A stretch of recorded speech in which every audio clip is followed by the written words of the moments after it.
Auspician este programa Martín G. Lalor, Cuichi Gabeglio Seguros, Sociedad Rural Venado Tuerto, Crow Horwath.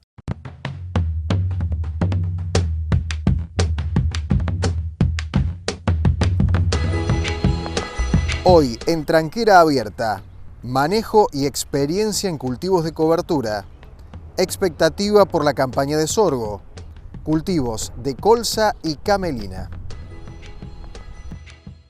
Bienvenidos a una nueva edición de nuestro programa y bueno, vamos a comenzar con un especialista en cultivos de cobertura, cultivos de servicio. Estuvimos hablando con Lucas Andreoni, quien nos decía esto respecto de justamente esta tecnología en particular. Sí, la verdad que los últimos 3-4 años han sido de mucha experiencia porque venimos de años con muy bajas precipitaciones, con años complejos también en la distribución de las lluvias en el año.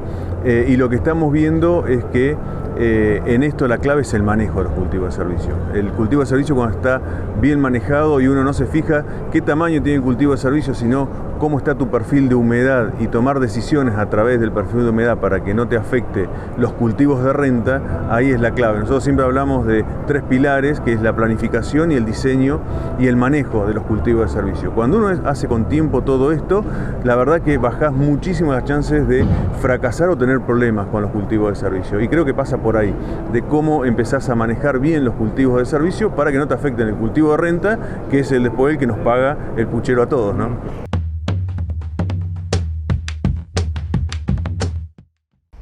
Un aspecto muy importante de los cultivos de servicio es el manejo, fecha de siembra, qué ir haciendo, ¿no? con ese cultivo, cuándo interrumpir su ciclo biológico, se fertiliza, no se fertiliza, se pastorea, no se pastorea. Bueno, un poquito de todo esto hablábamos también con Lucas Andreoni.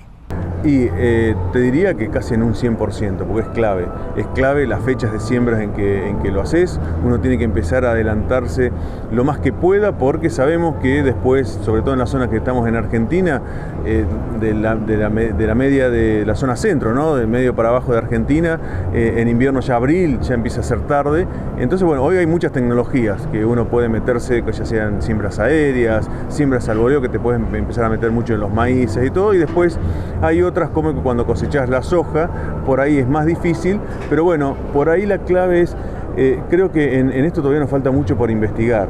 Uno todavía está trabajando con especies que a lo mejor no son las correctas. Entonces uno dice, che, la verdad que sembrar una vicia no me llega, y bueno, a lo mejor no es la vicia la que tenemos que estar sembrando si llegamos a abril. Hoy, este año, estamos haciendo un ensayo muy grande nosotros en los campos, donde estamos empezando a probar lupino, facelia, también se está haciendo coriandro, y estamos teniendo muy buena respuesta, porque se bancan mucho el frío, crecen mucho más rápido. Entonces por ahí es eso, es decir, no quedarnos con una especie que es muy lenta, que nos va a llevar al fracaso si sembramos tarde, y a lo mejor es empezar a trabajar con otras cosas. Igual, uno tiene que empezar a cambiar la visión de cuando ve las cosas. Uno va al campo y te parece que una vicia es muy chiquitita, que no suma nada, y Gerba Piñeiro, un gran investigador argentino, todos los últimos estudios que han hecho es que, por ejemplo, una vicia de 600 kilos, vos decís 600 kilos de materia seca no es nada, es algo muy chico, genera un rizo de posición de 26 kilos de N. Entonces vos fijate el gran aporte que te hace. Y pasa por ese lado, de empezar a ver cómo uno ve los beneficios que estás teniendo. El tema es si tenés problemas de maleza y eso, y estás poniendo algo que crece muy lento. Entonces es cómo llegás al equilibrio y cómo vas buscando, cada vez que tenés los sistemas más estabilizados, a lo mejor te puedes dar el lujo de tener esto que no sea de gran volumen.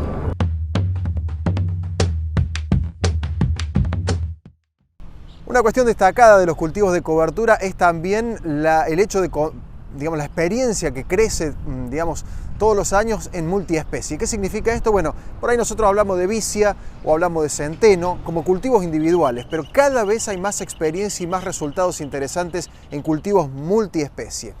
Bueno, de esto hablábamos también con Lucas Andreoni. Sí, no solo que no es suficiente, sino que tenemos que entender el concepto que cuando uno hace multiespecies, estas se potencian. Por ejemplo, como te contaba recién, si una vicia por la rizo de posición, es decir, la vicia atrapa junto con una bacteria que hacen los nódulos nitrógeno del aire y lo utiliza para generar, no toma nitrógeno mucho del suelo, sino que toma mucho del aire. Pero gran parte de ese nitrógeno, un 30%, 35%, lo devuelve al suelo. es decir, lo despide al suelo. Entonces vos imaginate, si tenés un nabo al lado, si tenés un centeno, lo aprovechan, y vos veis cuando mezclás vicia con centeno y nabo, que está todo mucho más verde. ¿Por qué? Porque están aprovechándose el nitrógeno. Y es más, parte, por ejemplo, un centeno del nitrógeno que toma del suelo, no se lo queda al 100%, sino hay una partecita que también le alarga el suelo. Y eso porque solo se ha estudiado el nitrógeno, pero sucede con montones de otros elementos. Por ejemplo, nosotros siempre bromeamos mucho con el trigo sarraceno. El trigo sarraceno tiene mucha potencialidad con el fósforo.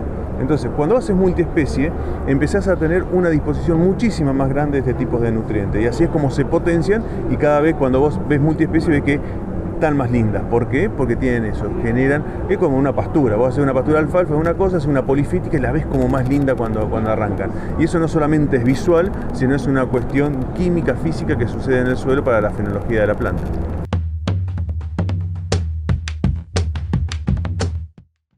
Hacemos la primera pausa en nuestro programa, ya sigue Tranquera Abierta.